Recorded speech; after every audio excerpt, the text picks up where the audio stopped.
Welcome back, Weeos and Weeboos, to the Channel Mission Doge, where today I'm showing off a little stadium build I made.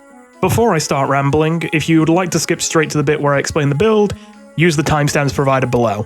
I haven't done all that many videos on Stadium so far, not because I haven't been playing it, but, well, if I'm completely honest, it's two things. One of them, I'll admit, I'm human. I was very discouraged by the fact that I put an insane amount of effort into my first Stadium video and it sunk like a rock. But ultimately, I guess sometimes that happens. You roll the dice of the algorithm and you get results like that every now and then. So I knew I really shouldn't let it get me down too much, but what can I say? I couldn't help myself. I spent a long time on that video in particular. The other reason, though, is a bit more of a practical one. I'm terrified to record gameplay of Stadium. I've mentioned before that my PC hasn't been the most stable with Overwatch ever since Season 6. I don't know what they changed behind the scenes, but ever since Season 6, the game has not agreed with my PC. It's still playable, but it just likes to crash at basically complete random. And while I found tricks to get around that over the years, for the most part, all I've found that is a foolproof way to make it never crash again is to literally run nothing else when Overwatch is open and run the game at only 60 FPS, even though my monitor could go up to 165. Oh, and also to play with low graphics quality, which is a shame, but I mean, ultimately it works. Unfortunately, as you might know, Stadium is a little bit more demanding than normal Overwatch, and for that reason, it's not quite so stable. The only way I've been able to get Stadium to not crash consistently is just to absolutely run nothing else in the background while running Overwatch. And even then I seem to experience random frame drops. But yeah, for this reason, trying to record gameplay of Stadium is a ticking time bomb. It's not going to happen every game, but if I leave OBS open recording my gameplay long enough, eventually, give it a couple hours and the game will crash and I will be booted from a game. And I will throw for my entire team because I was trying to record. So yeah, I haven't had the most opportunities to record gameplay of Stadium. That being said, it does feel weird that I've invested so much time into trying to figure out this mode, and I haven't really had the chance to share it much with you guys. Technically, I can just record replays, but I feel like that's kind of different since the replays don't show the intermissions where I'm buying things in the shop. Today's build is a JUNO build, and you might be a bit disappointed to see that at first, considering JUNO is one of the most, obvious picks in Stadium. She is very popular, she is very easy to pick up, and there are a lot of people playing her. And on top of that, basically every JUNO player on the planet is playing a variation of the torpedo build. There's not a lot of originality going on there. So you might be thinking, oh wow, that's inspiring, JUNO is the first build you're gonna make. I don't think you understand. I am not a Sherson. This is not a build for sheeple. No, but seriously, this is not a torpedo build. Although torpedoes aren't too bad in this build, they aren't the focus. This build's existence is basically entirely based off of the fact that the first thing I wanted to do with JUNO was do non-torpedo builds, because everyone was doing torpedo builds and I wanted to find new things. But I very quickly found out why everyone was doing JUNO torpedo builds. It wasn't just haha torpedo satisfying, it was that, at least at first glance, JUNO actually has nothing other than torpedo builds. It's not just that torpedo builds are good, it's also that her other builds suck. Her blaster's damage and healing output is pathetic, so weapon power builds are feasible but ultimately underpowered and require way more effort than the torpedo build for often not that impressive results. On top of that, JUNO literally only has one power that strengthens her actual weapon, and that's the one that allows it to headshot. No other power in this entire selection actually improves the damage output of her weapon, except one, that being Stinger, which is the basis of this build. However, the reason I'm not counting it as a weapon power is because the extra damage it provides, for some reason is counted as ability power even though it comes from your weapon. For that reason, if you go for a weapon power build and you try to strengthen your weapon by taking Stinger, the weapon power buffs you take won't actually buff your DOT effect, making it basically useless. You may then want to try the speed ring build, and while speed ring as a build isn't terrible, a lot of it isn't really rewarding you for committing to it. There's definitely good speed ring items, but basically none of them actually have much synergy. They're just things you can take that are good. And so for that reason, I think most of the speed ring abilities are better things to just mix into an already existing build, rather than make your build. I've tried a speed ring build, and trust me, I'm not impressed. The only thing that makes the speed ring look like it could really have a build that you actually make your entire identity is the power that makes your speed ring slow enemies down. However, that power is one of JUNO's worst powers. It is pathetic. That only leaves one other ability as a potential build around, and that's Glide Boost. But while there are some items that can make you stronger while you're in Glide Boost, the only power that exists for Glide Boost is one that splits your one big boost into 3 mini boosts. And while that's pretty good from a movement perspective, it actually leaves you having less glide time in total once you split it up into 3 smaller pieces, meaning if the object is to have as much glide uptime as possible, you actually have less of it by taking the glide boost power, meaning there's actually not a lot of synergy between your glide boost items and powers. So what the hell? If torpedoes are really strong, weapon power is really weak and has very few items that help you, speedring builds aren't really builds, more just individual good items you can take in an already existing build, and glide boost isn't even a build, then what could you even build around to make JUNO unique? Well, the answer is actually a bit of everything, just in a way you wouldn't have expected. This build is mostly built upon Stinger, however it's got multiple overlapping synergies in other sub-identities like a speedring build or a glide boost build. It essentially takes all the builds that JUNO in theory has but doesn't have the tools to actually put them together in a satisfying way, and finds the overlapping synergies that exist so you can mix all 3 of them together into one powerful, all-encompassing build. All while only needing to focus on ability power, so even though you don't take any torpedo powers or torpedo items, you still get strong torpedoes as a bonus on top of all this other extra synergy and utility. So that's enough selling you on the dream. What does the build actually do?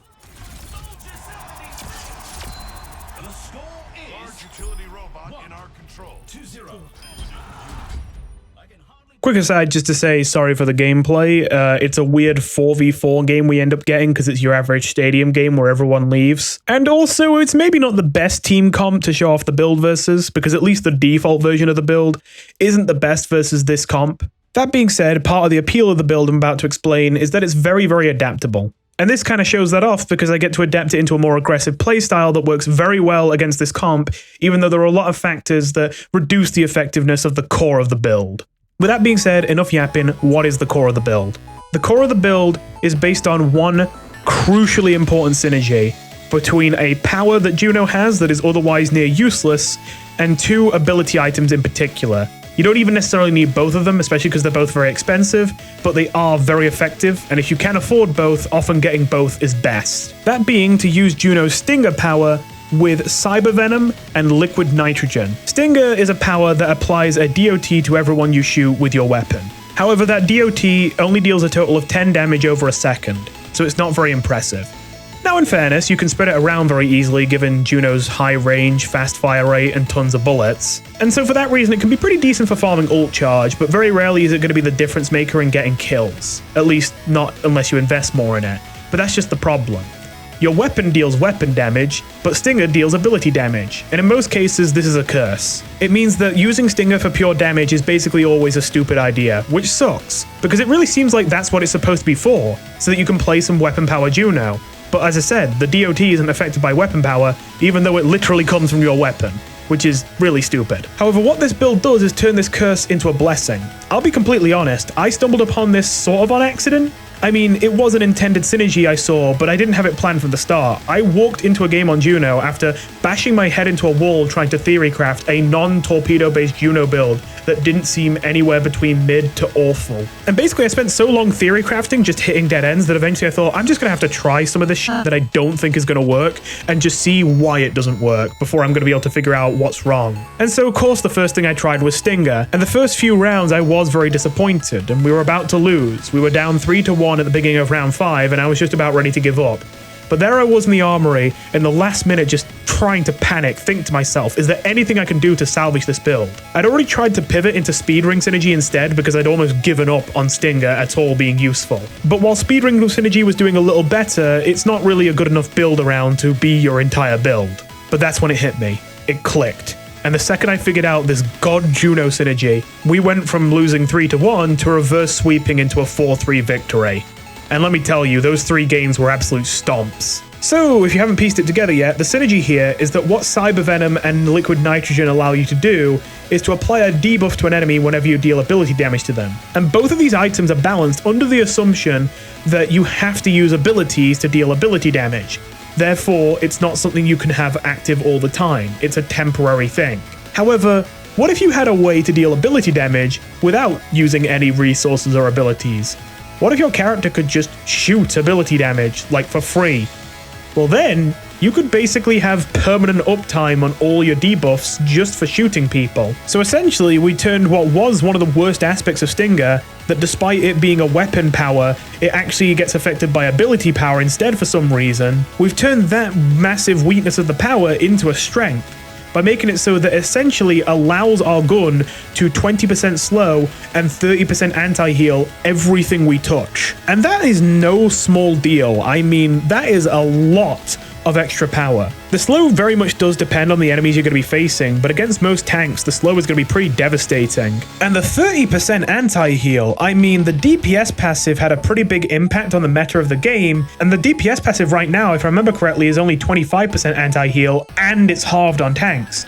This is 30% anti-heal, and it isn't halved on tanks, meaning it's more than twice as effective as anti-heal is in the base game versus tanks. And again, all you gotta do is tap someone with even one bullet from JUNO's gun to keep them constantly anti-healed. You just have to do that once every 3 seconds, and they will have 30% anti-heal on them at all times, stacked on top of the slow. So that's the basis of the build, but this build is sort of that one core synergy with 2 other smaller synergies attached to it that are technically separate things.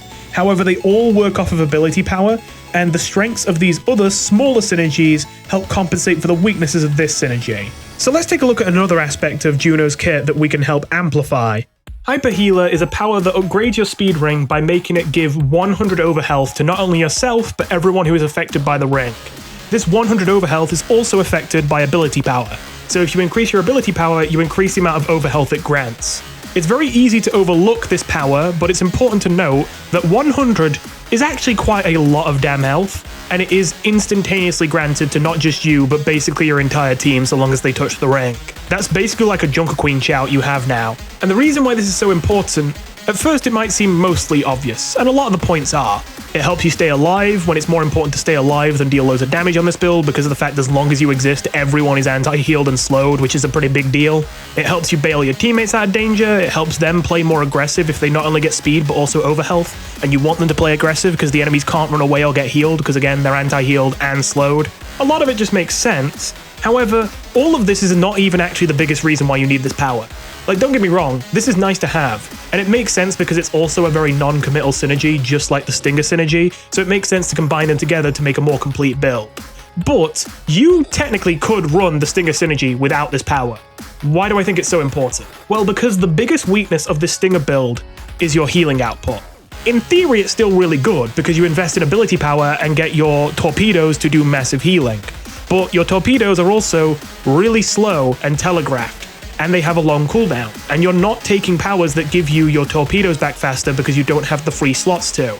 So there's going to be a lot of downtime where you can't use torpedoes, and a lot of situations where you have torpedoes, but your allies are not maintaining line of sight, or they need to be healed immediately, and they don't have time for your torpedoes to lock on and travel over to them. The few times I do lose with this build, I'm always getting flamed by my teammates for not healing them, and it's never because I'm actually not trying to heal them. It's because the only way I can heal them anywhere near effectively is with my torpedoes, but they keep doing funny little dances around poles that make it so my torpedoes get steered into walls, or they constantly break line of sight when I'm trying to save them, man. It's very, very aggravating, but I can't even blame the people too much. My healing numbers are awful in those games where this build goes poorly, and it's always because I can't give them health when they need it. I could, in theory, give them lots of health, but in the situations where I need to be there, right now, with the torpedo, ready to go, ready to fire, I can never be there fast enough, no matter how hard I try. And that is what Hyper Healer fixes, because although it doesn't directly heal, it grants you 100 health on command. More than 100 when you actually get ability power as well. When you actually think about it, that's a pretty big deal, even if it is on a very high cooldown, and you're mostly still going to use it for speed. The amount of times I see my DPS on critical HP, and I really want to heal them, but I also know they're going to be dead by the time that my torpedo's locked on, and the amount of times their life is saved because I just immediately hit my, I was going to say hit my Q, but I guess it'd be shift for you. I've rebound my controls from the defaults. But yeah, hit my Q, hit my shift, whatever you want to say, spawn the ring immediately, give them not only speed boost, but 100 extra overhealth, more than 100 in most cases, and then they get out alive. And that not only helps them get out alive, but obviously it buys time for me to then use torpedoes to heal them for real. And the best part is, even after all that, I'll still get flamed for having low healing numbers because most of my healing, quote unquote, will be in the form of damage mitigation from the overhealth, which isn't counted as healing, so people will just look at the scoreboard and ignore the fact that I mitigated 2,000 damage and go, but your healing's, it's so low. Anyway, okay, enough whining from me. To be honest, actually one of the toughest decisions with this build is actually the first one. That is, in round 1, do you take Hyper Healer or do you take Stinger?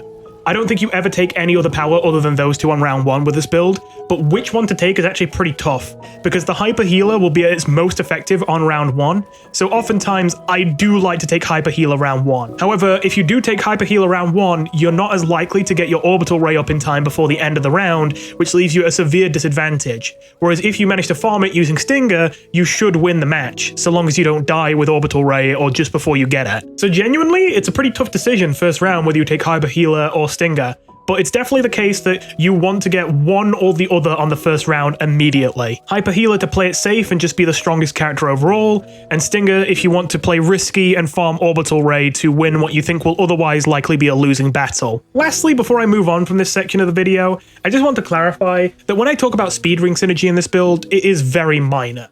As I say, it's mostly just you need Hyper Healer, and the fact that it also derives power from ability power rather than weapon power means that it works well with Stinger. That's basically the extent of the important synergy. You can run more speed ring synergy, but it is very situational. Like, you can take the item where you have a longer duration on the Hyper Ring, if you're running something like a Reinhardt comp and you really need to keep the speed boost up as often as possible, but I will say, in most cases, you don't really need anything else other than Hyper Healer and ability power. Now I say that, in this version of the build I have saved, the 4th power is Rally Ring, a power that makes it so that Hyper Ring's cooldown is reduced by 1 second when an ally passes through it.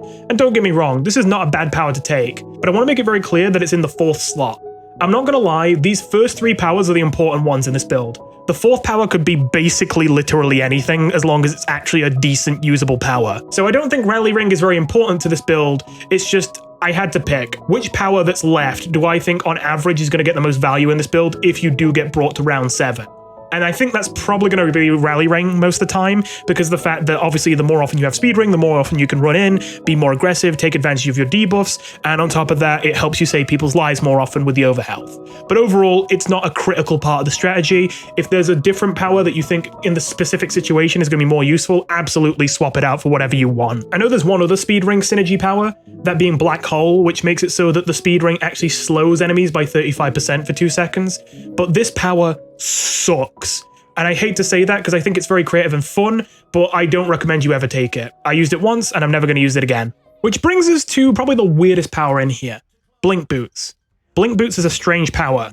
As I say, it splits your glide boost into 3 smaller glide boosts, but ultimately the reduction in cooldown you get is 65%, but the duration reduction is 75%. So you're talking about like what, 11% less time using glide boost? Which, don't get me wrong, in terms of movement, this is still better, because of the fact that it makes you really, really hard to shoot when at any moment you can burst into a glide boost and you have 3 of them in reserve. That is much more powerful than having just 1 powerful glide boost in terms of dodging.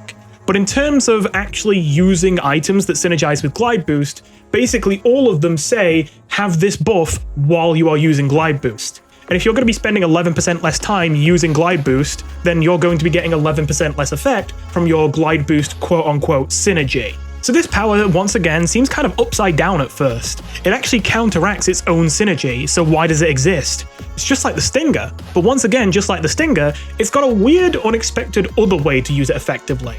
That being, there are a few items in the shop that trigger every single time you use an ability. And they're all balanced around the idea that your abilities aren't the kind of thing that you can just use every single goddamn second. However, the massive cooldown reduction that Blink Boost provides, combined with other items, can have you spitting out glide boosts like a machine gun, and every single time you use them, you'll get a buff. The most obvious one, which I think a few people figured out already, is Ironclad Exhaust Ports, which grants you 25 overhealth for 3 seconds every time you use an ability, on top of providing a 5% cooldown reduction to all abilities. That's a good place to start, and another one that some people might use is Booster Jets. I personally think it's a bit overkill for this build, but you can run it if you want to. It gives a 20% attack speed boost, and it gives you a 10% move speed boost whenever you use an ability for 2 seconds. I think you're fast enough in this build, you don't need this, and this is a very expensive item that mostly buffs your weapon when you're looking to boost your ability power instead. But if you can find a good situation to use it where you actually somehow need even more mobility, go ahead, I can't stop you.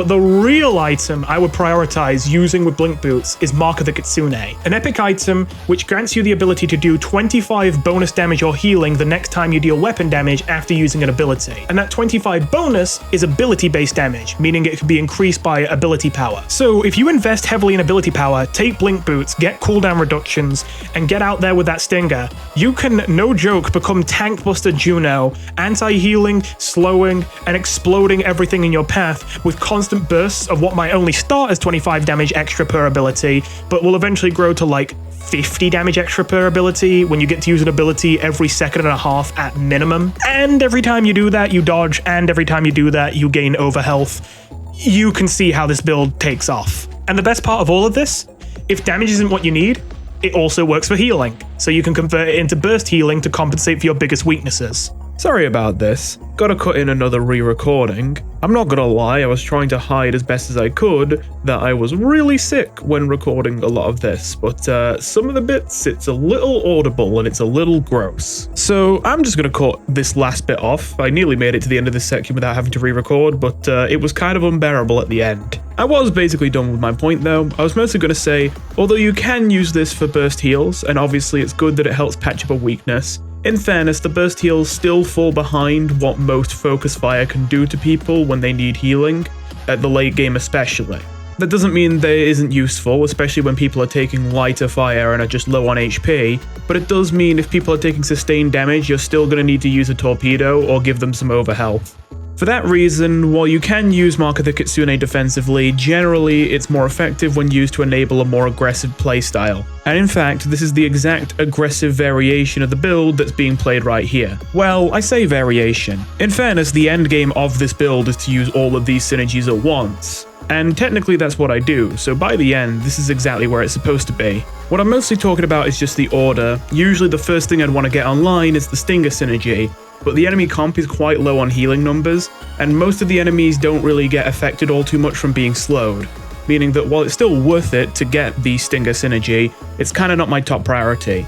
So this build ended up going straight for the Mark of the Kitsune sort of side of the build, because that's going to be way more valuable into this matchup where the debuffs don't do as much as usual. Even still, I was a little worried that even when I got the debuffs, they might not be worth the money, but sure enough, the game was a lot easier even versus a team like this that isn't all that affected by the debuffs once I got the Stinger synergy off the ground as well as the Mark of the Kitsune synergy. It really is a very strong combo. So that's the broad idea of the build. When all three of these are in action at once, you basically get to be everything at once. You get to be fast, you get to be tanky, you get to deal good damage, and you get to be a good support, all while having a powerful ultimate and lots of utility. Probably your weakest area is your healing output, but with the right build, even the healing output isn't too bad, although it might come at the sacrifice of something else. But with that said, in fairness, most of the items I'm recommending with this build are really expensive.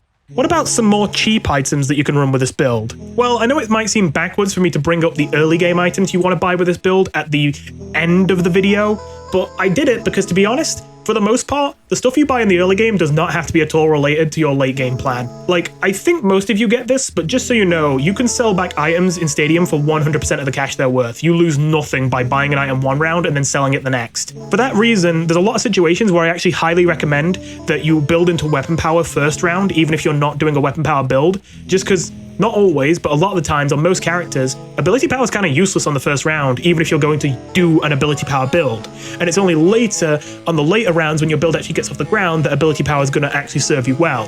Whereas weapon power is basically always good round one. So that's what I'd say for JUNO, is that you usually want to go 2 items in weapon power. Usually I go attack speed and power, but you could take lifesteal if you really wanted to. And usually I get 1 item of survival, or sometimes if I'm feeling quirky, I might go for both weapon power and ability power. But yeah, round 1 is pretty boring.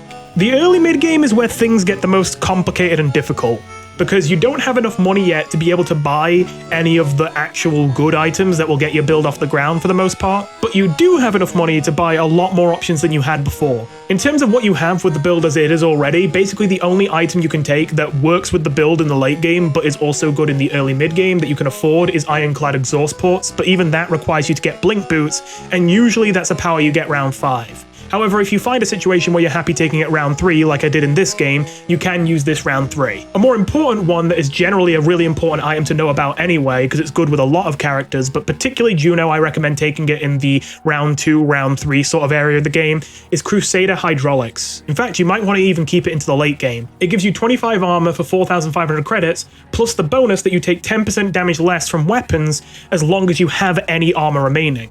Because of the fact that armor hides under your shields, considering the fact that as JUNO, most of the damage you're going to be taking is weapon damage from hit scans while you're in the sky, and on top of that, the armor is hidden under so much shields, this is basically just a plus 10% multiplier to your health, plus some free armor on the side, which when you consider that an 8% boost to your health is worth 5,000 credits, that's a really good deal. In fairness, this item doesn't really have any major synergy with this build, but it's just so good that I still recommend it anyway in the early mid game before you're off the ground. Lock on Shield gives you 25 extra health and the ability to get over health equal to 25% of your maximum shields on your health bar whenever you're aiming your pulsar torpedoes. This is so much free health just for existing and pressing right click that I have to recommend it even if you have no torpedo synergy. Again, I don't know if you'd keep it into the late game, you'd probably replace it by the late game, but in the early mid game as a stepping stone, absolutely take it, just stay alive. When you're adding health to JUNO's health bar, I recommend prioritizing the first aid kit in the common section, because even though its shields and armor is better, armor only mitigates 7 damage at a time per hit, and because it's only 25 armor, it's usually going to break in one hit. So effectively it's 32 health, which isn't bad, but usually it's going to be way more worthwhile to get your health regenerating way faster than it is to have 7 extra health on your health bar effectively. Lastly, this isn't really a mid-game stepping stone, but I may as well just throw it out there because it's a miscellaneous thing you can use. If you find yourself in a situation where despite all the tools this build has for survivability, you are still exploding, there is just so much focus fire on you don't know what to do, then I do have an extremely late game synergy you can use as a last resort. I wouldn't do it as your go-to initial plan because it's very expensive and often it's more effective for you to find some more risky strat you can go for rather than trying to bunker down if you have the option. But if you really think there's nothing you can do except just bunker down and try and tank it, then I do recommend trying both Nebula Conduit and Ogun Demu Reduction Field in combination. Ogun Demu Reduction Field gives you 50 armor and a 0.5% damage reduction ability for 1 second, stacking up to 20 times. If you can keep this up regularly, it's really powerful, but as you can imagine, it's hard to keep it at the max uptime of damage reduction. However, it's really easy when combined with Nebula Conduit, which prevents 15% of the damage you take, but then makes that 15% you didn't take happen over the next 3 seconds. It turns out every single tick of the 15 damage that you've delayed over the next 3 seconds triggers Ogun Demu Reduction Field. So when you buy both of these items in tandem, not only do you take 15% of the damage in the future rather than right now, but you're also basically permanently at 10% damage reduction on top of that. So you're basically always taking 25% less damage than you should be. It is a relatively powerful combo, but it's also a very passive combo that if you don't take the initiative to fight for angles, the enemies will just take all the angles on the map and surround you anyway and kill you even though you're a tank. And of course, like I said, it's very expensive, and if there's other things you could do that would give you a lot of offensive utility, and you feel like you have a chance to use that utility, even if it's maybe a bit sketchy, it's probably usually going to be better for you to just go out there and try something and hope you can do something to take the initiative in the fight. But if you really think the best thing you can do is just bunker down and pray, there's an option for you. And again, while I'm saying this for JUNO here, you can literally do this combo with any character in the game, and generally it's better on tanks than it is squishies. But with all that said, that is my JUNO Stinger build. I hope you'll enjoy playing a JUNO build that isn't just another torpedo build for the 9 millionth time, and I hope it helps you in your games, because it's certainly done a lot of work for me. And I'm not gonna lie, there's just so much overlapping synergy, it is very satisfying to watch it unfold, especially knowing that, like, basically every other JUNO I see doesn't know the synergies, they don't know. I admit, it gives me an aura of smugness and I enjoy it. But with all that said, thank you for watching, and I'll see you in the next one. Goodbye.